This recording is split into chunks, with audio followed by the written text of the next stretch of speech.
Y ya le damos la bienvenida al primer ministro, presidente del Consejo de Ministros, Guido Bellido, que celebra, por supuesto, hoy haber recibido el voto de confianza del gabinete que usted dirige. Ministro Bellido, gracias por estar con nosotros hoy en los estudios de Cara a Cara. Bien, mi estimado Enrique, muchas gracias por la invitación. Un gran saludo a todos nuestros hermanos que a nivel nacional nos están viendo y saludar y agradecer por el apoyo que hemos recibido desde la calle, por el apoyo que hemos recibido en el Congreso y desde todas las regiones del país. Para todos nuestros hermanos, el agradecimiento profundo a las bancadas que han apoyado, a Somos Perú, a la bancada de Podemos, a la bancada de Acción Popular, a la bancada de Alianza para el Progreso, a la bancada de Juntos por el Perú y a la bancada Perú Libre, que han estado a la altura de las circunstancias y buscando la gobernabilidad, buscando que el país pueda salir adelante. Realmente para nosotros ha sido una experiencia muy interesante, pero al mismo tiempo nos ha permitido poder entender las diferencias, recibir las diferentes observaciones y alcances y demás desde todos los sectores. Y eso es muy bueno porque en función a ello también vamos a trabajar con mayor ahínco, con mayor fuerza, mi estimado Enrique. Cuénteme, primer ministro, ¿se esperaba este resultado? Porque ayer revisábamos en la noche otros resultados de gabinetes controversiales y, por ejemplo, hace ya varios años el señor Cornejo tuvo que pasar por 3 votaciones, me parece que la señora Jara también. Había toda una incertidumbre, como usted lo recuerda, sobre el voto ámbar o el voto en abstención, y aquí no se llegó a eso. Fue una primera votación con una mayoría, una minoría, digamos, significativa, pero minoría al fin y al cabo, y no se dio este impasse. ¿Se esperaba usted este resultado así rapidito? Bueno, en la política, mi estimado Enrique, no se juega a lo que sale, sino se participa en un escenario que los resultados sean favorables, y en ese proceso nosotros hemos ido con la firme decisión y la convicción de tener el respaldo que hemos tenido, ¿no? ¿Cómo interpreta la votación de APP y Acción Popular? Que, bueno, APP hubo los 2 limeños que votaron en contra, pero los 13 provincianos a favor, y Acción Popular sí en bloque por el voto de confianza. ¿Cómo interpreta estas 2 votaciones que han sido, pues, definitivas, no? No, definitivamente es una apuesta por la gobernabilidad, por la democracia, y es construir ciudadanía. Y nosotros saludamos y reconocemos este gesto que ha permitido de respetar las reglas de la democracia en el país. Después de haber ganado un proceso electoral, estamos iniciando un trabajo, y lo que corresponde es tener el respaldo que se ha tenido y mucho más. A ver, no quiero quedarme en el tema del quechua, pero tengo que tocarlo, lo quiero tocar, y digo que no quiero quedarme además porque acá en TV Perú tenemos los espacios en lenguas originarias desde hace muy buen tiempo, y lo promovemos y lo impulsamos. ¿Qué pasó ahí? ¿Cómo interpreta ese momento? ¿En qué había quedado usted con la mesa directiva? Usted inicia su mensaje en quechua y hubo una incomodidad, y bueno, ya sabemos lo que pasó después, pero ¿cómo interpreta ahora ese momento? ¿Fue una provocación de su parte? No, no hay ninguna provocación. Lo que ha existido es que nosotros hemos planteado o teníamos la idea de desarrollar toda nuestra intervención, mínimo en estos 200 años, en el idioma que es nuestro quechua, nuestra lengua mater, y eso era el criterio inicial. Pero entendiendo también el escenario, habíamos previsto iniciar una entrada con quechua, desarrollar los diferentes puntos en castellano y finalizar con quechua. Entonces es parte, porque... Discúlpeme, ¿ahí eso se comunicó? ¿Hubo algún tipo de intercambio con respecto, o ya usted consideró que era potestad suya poder desarrollar la intervención como lo había planteado? Yo entiendo que algunas coordinaciones, Hubo algunas coordinaciones. no se han dado como se preveía y probablemente eso ha escapado, pero ya en el nivel de coordinación.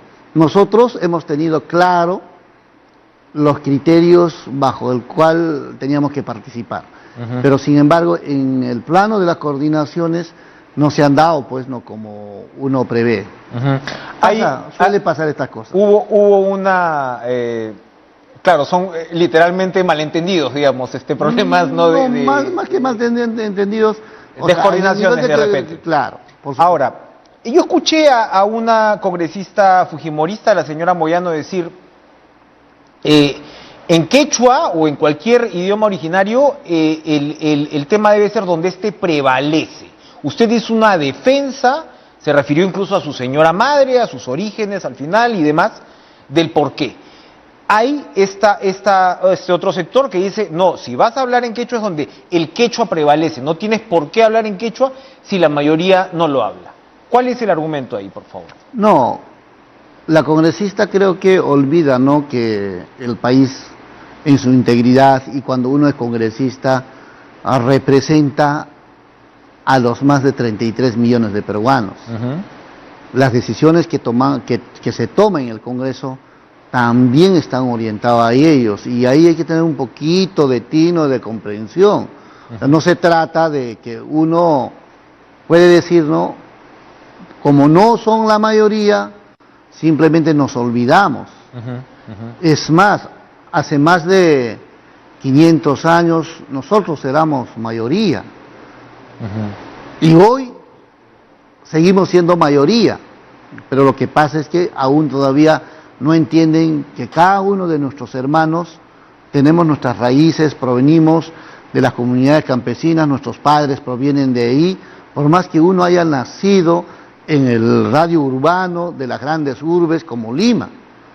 Pero son criterios culturales que aún todavía recién se está develando, porque hace 10 años ver algunos programas con incidencia en quechua era un poco difícil. Aún todavía, hace 10, 20 años, los padres pensaban que era un castigo el hablar el quechua. Y por eso... Inhibían a los hijos de hablar en quechua. Y por eso decían, ¿no?, o sea, que nosotros, vuestros padres, no sepamos castellano, no significa que ustedes se van a quedar ciegos, tienen que hablar el castellano. Entonces, en realidad, es un problema cultural, que tras de ello está la dominación que ha existido en este país, y eso tiene sus raíces profundas. No termina todo en hablar el quechua. Pasa por un proceso cultural que el país tiene que entrar, y obviamente nosotros vamos a incidir bastante en ello, vamos a entrar bastante, porque para eso estamos planteando una nueva currícula nacional, una nueva currícula regional, una nueva currícula local contextualizado, para que la educación tenga una mirada diferente.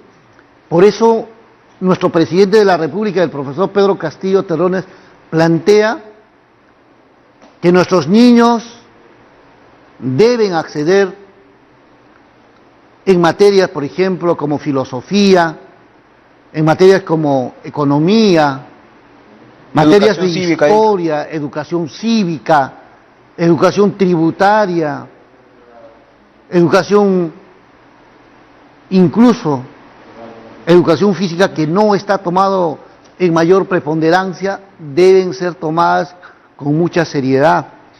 Entonces, todo este trabajo es todo un proceso, y que nuestros hermanos deben entender que las cosas que no se han hecho en muchos años no se van a hacer de la noche a la mañana, pero nosotros estamos decididos a caminar en ese proceso. ¿Quién puede, primer ministro, estar en desacuerdo con políticas inclusivas, con reivindicaciones culturales, con reconocer, ¿no?, la postergación de pueblos originarios? Pero cuando usted me dice, somos mayoría, fuimos mayoría y somos mayoría, ¿no se está negando también la condición de un país que tiene mucho de mestizo. El último censo del INEI, en autodeterminación, más del 60% son mestizos, son aproximadamente 4 millones de quechohablantes, que es un poco más, además incluso que el censo anterior, lo cual es una buena noticia. Pero ¿no es negar la condición de un país mestizo o reducirla? ¿Qué dice eso? El que uno no hable el quechua, si su procedencia y sus raíces es de los diferentes sectores sociales, eso no significa que no es parte. Lo que hay que es recuperar. ¿Usted dónde ha nacido? En Lima. ¿Sus padres? En Lima, tengo familia boliviana, tengo familia en provincia también. ¿Se da cuenta? Por ejemplo, usted viene de raíces andinas, de raíces quechuas, probablemente aymaras, y ahí está su identidad. Es que muchas veces nosotros, al estar en un sector urbano, olvidamos nuestras raíces, de dónde venimos. Porque recuperar uno su identidad es también entender su entorno y entender que nuestros hermanos a cada paso son parte de nosotros, y eso muchas veces no se ha tomado en cuenta. El individualismo nos ha absorbido a ultranza, y creer que porque nosotros tenemos un trabajo, o porque tenemos un cargo, o porque uno es ministro, o porque uno es viceministro, o porque uno es presidente de la República, es ya la última y ultra ser humano superior, cuando simplemente son funciones que estamos cumpliendo diferente, porque somos tan iguales que el hermano campesino que labra su tierra, o que está con el ganado, o que está en la agricultura, en cualquier sector. Lo único que nos diferencia es que estamos cumpliendo roles diferentes. Usted me está hablando entonces, y usted hizo una alusión al final a un tema ideológico, me está hablando de llegar a un país plurinacional entonces. No estamos hablando de un país pluricultural como se reconoce en la Constitución actual, donde se reconoce la diversidad étnica y cultural. Estamos hablando de un paso más allá. Por supuesto, hay que entender más allá. Es más, o sea, hay criterios, ¿no es cierto? Nosotros creemos que somos la gran mayoría, por tanto hay que proteger, ¿no?, esas comunidades indígenas, hay que darles algunos derechos. Una suerte de paternalismo, ¿lo ve usted? No, hay que darles, no, cuando es al contrario. No, digo, esa visión actual es una suerte de paternalismo. Esa visión ha fracasado, y esa visión no corresponde. Aquí el Perú tiene que expresarse en su integridad, y la educación es fundamental para poder entendernos, y el Perú se puede encontrar a sí mismo. Porque hay veces el Perú está perdido en el individualismo, en el egoísmo, en el arribismo, que son valores propios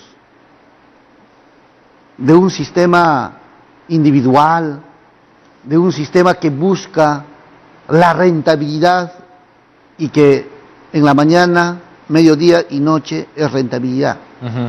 Entonces eso es importante, porque vamos a encontrar en el otro lado de la orilla la solidaridad, la cooperación, el respeto a los demás.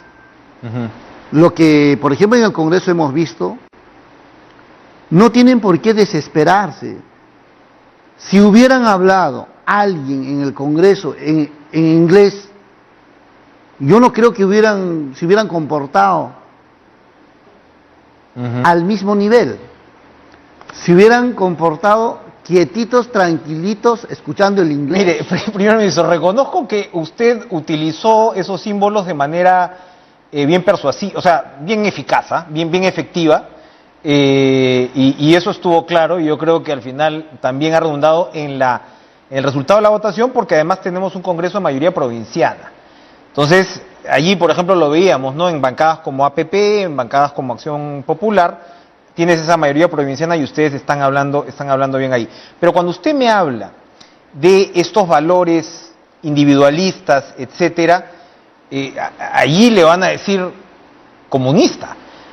Y se lo pregunto porque usted habló al final de una ideología. Me podría quedar hablando toda la noche esto, vamos a ir hablando de las políticas de Estado, pero esto es muy interesante poder conocerlo, porque usted hizo una alusión al final al tema ideológico, pero no definió su ideología. ¿Cuál es esta? En primer lugar, el partido político Perú Libre es un partido socialista. Es un partido de izquierda socialista. Pero un partido de izquierda socialista no es lo que ellos creen. Comunismo. No es eso. Estamos en una etapa de trabajo, en una etapa de permitir el desarrollo del país, en una etapa que hay que enfrentar los diferentes males que ha quejado de muchos años al país, porque la igualdad de condiciones de que usted y yo podamos tener las mismas oportunidades y que tengamos las mismas posibilidades y que se nos asigne según nuestro trabajo y según nuestra necesidad, eso no debe incomodar a nadie. Y eso es justamente el problema del individualismo, porque las personas no tienen en sus manos según su trabajo y según su necesidad. Eso es el problema. El problema es que el quien trabaja no las tiene. Y muchas veces el quien no trabaja las tiene todas. Entonces, eso es pues justamente el desequilibrio que existe. Pero al margen, nosotros somos claros, las políticas que estamos planteando es para fortalecer la economía, es para promover la iniciativa privada con un enfoque mucho más directo a los pequeños y medianos empresarios nuestros. Queremos y soñamos y vamos a ir en ese camino de que nuestros empresarios sean capaces de implementar su presencia, no solo en el territorio nacional, sino también fuera, pero que su enfoque también sea un enfoque humano, un enfoque solidario. Puede haber empresarios solidarios, respetuosos de sus hermanos, y que el afán voraz de tener los recursos, solamente los recursos, frío y calculador, no les absorba al 100%. Y para poder traspasar esto, uno tiene que tener ideología. Y todos tenemos ideología. Usted tiene una ideología, yo tengo una ideología. Tenemos una forma de concebir el mundo. Y si tenemos una forma de concebir el mundo, nos ubicamos en un determinado punto. Y a partir de ello nos relacionamos con los seres semejantes a nosotros y con la naturaleza. Transformamos la naturaleza, ¿para qué? Para que asimismo nosotros nos transformemos y que la sociedad en su conjunto vaya desarrollándose. Entonces, nadie puede decir que yo no tengo ideología. Ahí están cometiendo un gravísimo error. No, lo que dicen es que tiene ideología, que tiene, todos un montón de ideología. Y la persona que dice que no tiene ideología, está aplicando ideología. Bien. Y que sí tiene ideología. Por supuesto. Entonces, ese negacionismo, o ese autonegacionismo de sus capacidades de poder ubicarse en un determinado punto de la existencia de la sociedad, de su forma de concebir el mundo, lleva a muchas veces a un tema de oportunismo. Por eso decía, ¿sabe por qué? Porque el que dice que no debemos usar ideología puede estar aquí y mañana en este lado. Y al final de cuentas va a moverse en función una veleta, de dónde sopla el viento. Vamos a ir a una pausa, primer ministro, pero vamos a ver cómo esa ideología se aplica en políticas de Estado, ya que usted ha recibido el voto de confianza. Volvemos.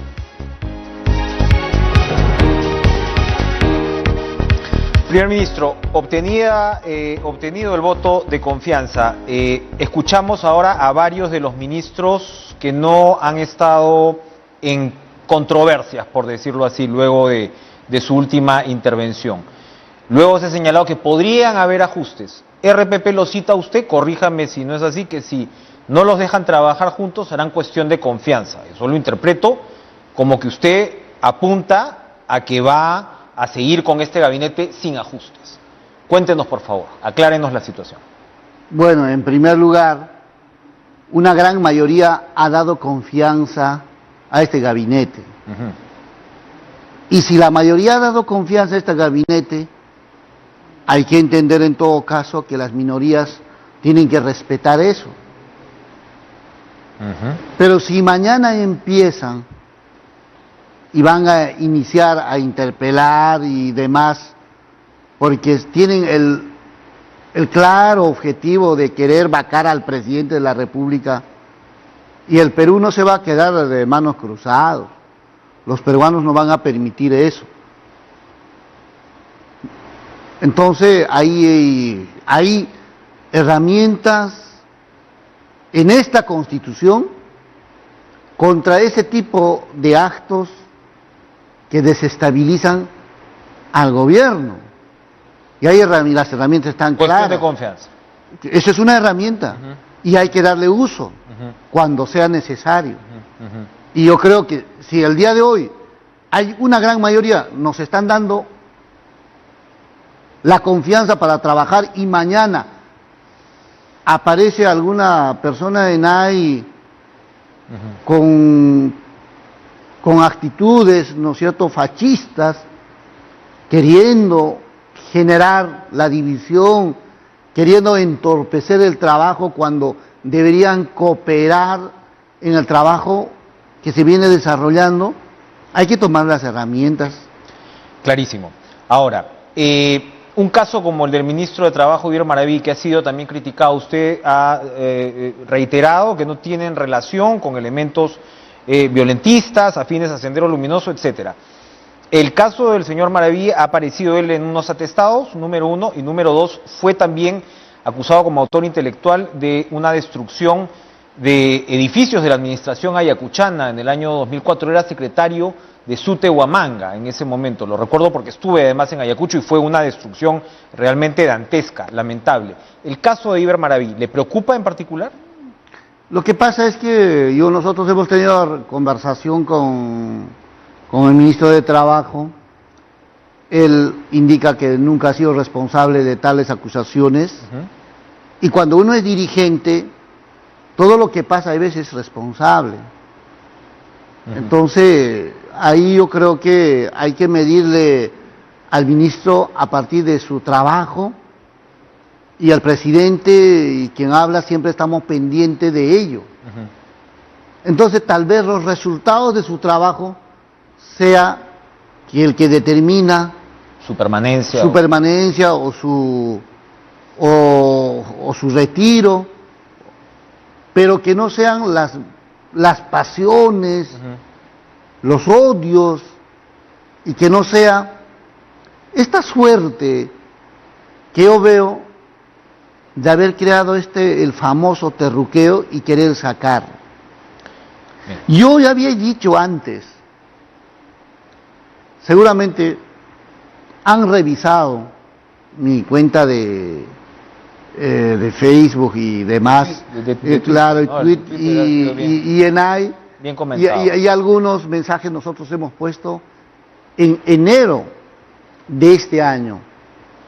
Dijimos que se venía un terruqueo tremendo, que esa estrategia no iba a funcionar, y en el proceso electoral no ha funcionado, que nos han golpeado, que de lo que tenía que pasar el presidente Pedro Castillo Terrones con un 65 a 70% de votación, han logrado meter miedo, desesperación a la gente, diciendo: te van a quitar tu casa, te van a quitar tu carro, que te van a quitar lo uno, lo otro. O sea, toda esa estrategia que han montado no les ha funcionado.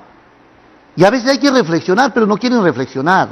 Ahora, en el Congreso estos 27 días de esta contracampaña no les ha funcionado porque hay bancadas que quieren que el gobierno trabaje, hay bancadas que apuestan por la gobernabilidad y hay bancadas que están comprometidos con el país.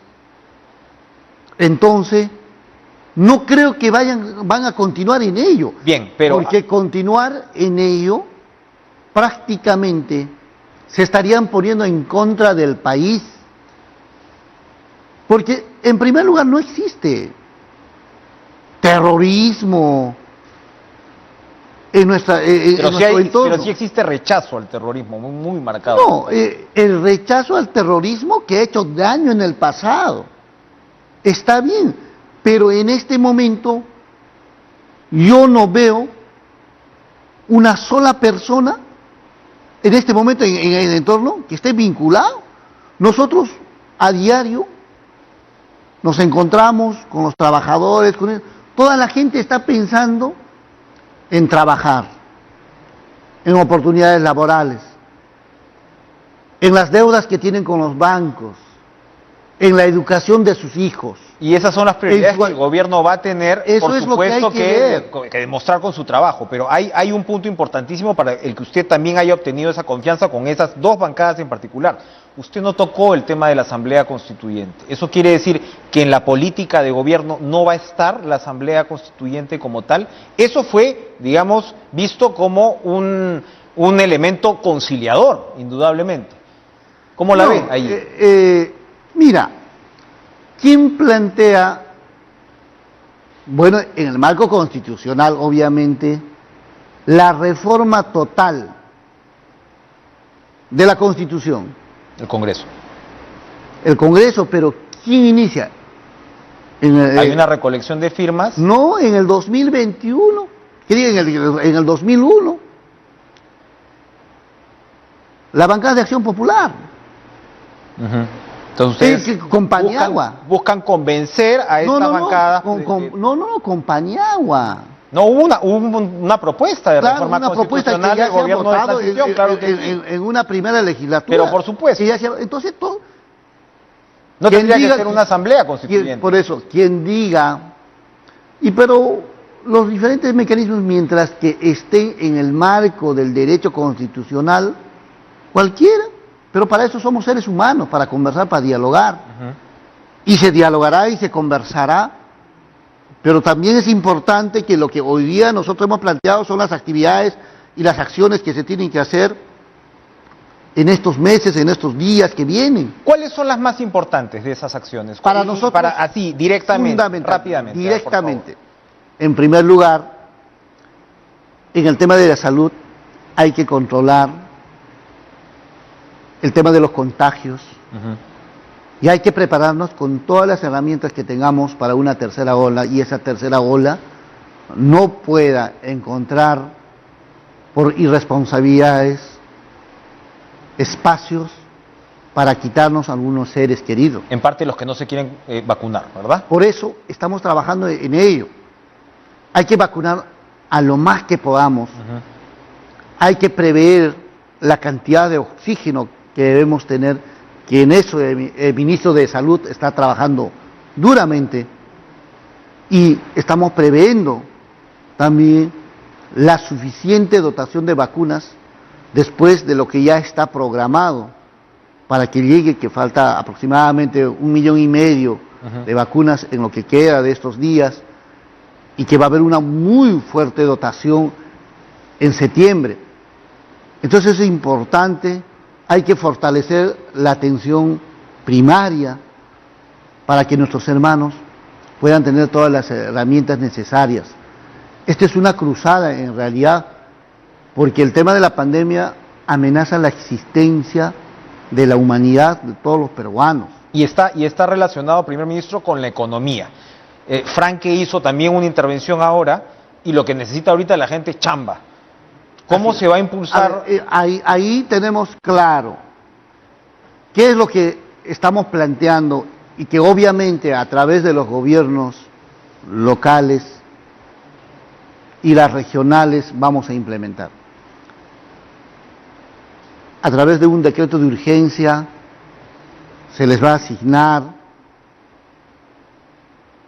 a través de Trabaja Perú fondos a cada una de las municipalidades provinciales distritales a nivel del país. Se les va a hacer una transferencia directa para que cada municipalidad pueda priorizar de su cartera de proyectos y ejecutar. Vamos a darles el financiamiento para sus proyectos que ya están viables en las diferentes carteras. Se les va a asignar fondos para los proyectos de preinversión, para los estudios de preinversión. Y eso que no se tenía antes. Y como parte también de lucha contra la corrupción. Ahora, pero hay algo importantísimo. La ejecución de sus presupuestos, y van a estar habilitados desde la primera semana de enero. Los alcaldes trabajaban solo 3 años de los 4 años que han sido elegidos. ¿Por qué? Porque enero, febrero, marzo estaban en la inactividad. no llegaba el presupuesto, se está No podían adelantando, ejecutar. entonces se está adelantando la Entonces, entrega del presupuesto. ahora nosotros ya, nuestro ministro de Economía y Finanzas está viendo todas las posibilidades con anterioridad para poder implementar y para que nuestros alcaldes no estén paralizados los municipios y se inicie a trabajar. Estamos 27, el 30 ustedes tienen ya que presentar el presupuesto, el proyecto de presupuesto. Si nos puede resumir cuáles van a ser los cambios principales en ese proyecto de presupuesto. Ustedes han encarnado pues un de cambio grande. Vamos a tener, ¿Va a haber cambios importantes en la repartición de la plata? En realidad nosotros ya hemos llegado a un proceso En marcha ya. en marcha del presupuesto que ha venido pues hace meses atrás y nos han dado este mes. Un mes duro, donde no solo teníamos que ver el tema del presupuesto, atender los problemas que se tienen y también las diferentes situaciones sociales, políticos, pero sin embargo los lineamientos están clarísimos. Estamos priorizando educación, salud, educación, estamos priorizando la agricultura. Son ejes principales. Va a haber más presupuestos a esos sectores. Agricultura particularmente tiene un presupuesto bastante bajo, de un poquito más del 1% Ahora de se les PIB. va a dar mayor presupuesto, se le está dando mayor presupuesto, y eso obviamente pasa todavía por debatir y discutir en el Congreso, y eso se va a estar ajustando. Esas son las manijas, primer ministro, que tiene la política pública efectivamente para impulsar la inversión pública, valga la redundancia.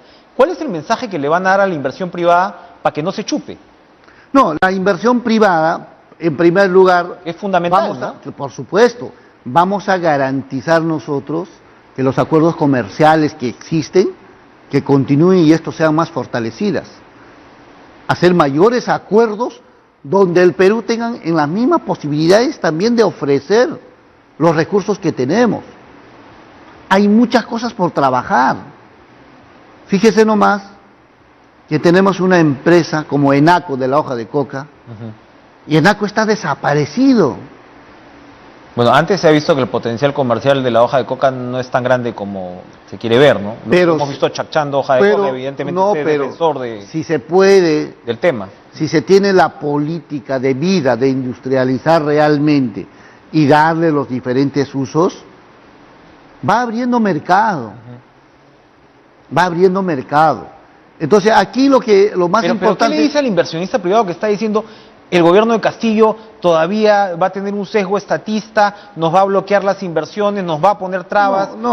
Se esperaba una inversión de 15% y ahora es mucho menos. Eso les tiene que preocupar a ustedes. No. Eso ha sido simplemente una contracampaña. ¿Ya?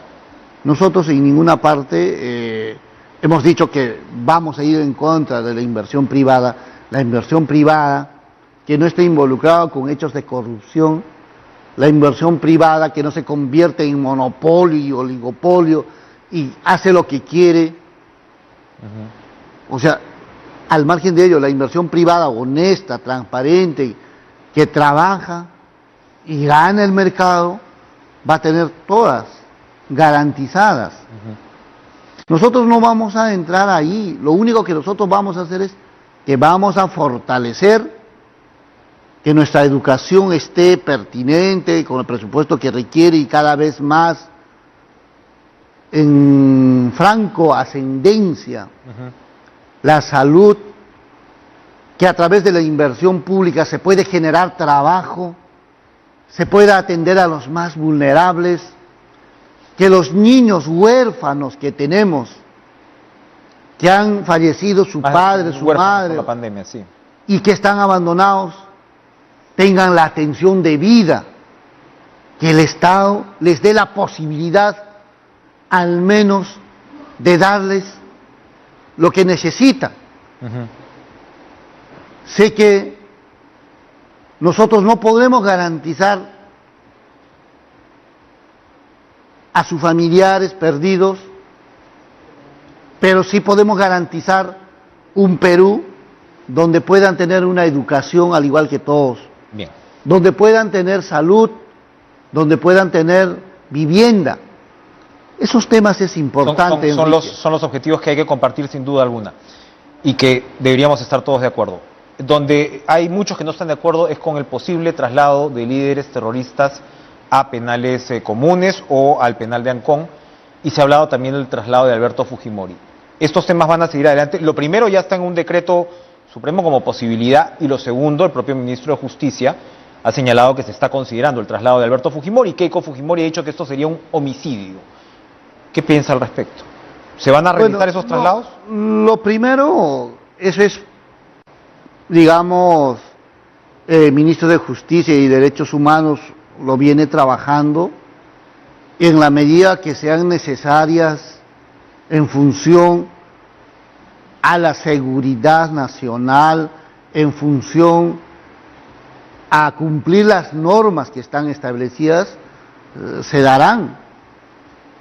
¿Cómo entendemos que un reo como Montesinos tiene todas las comodidades? Creo que hemos gastado en el señor mucho más teniendo adentro que afuera. El caso de Montesinos es uno, pero el caso de Abimael Guzmán o los cabecillas terroristas es otro, ¿no? No, pero por eso le preguntaba. Aquí en ningún momento se ha planteado ninguna situación.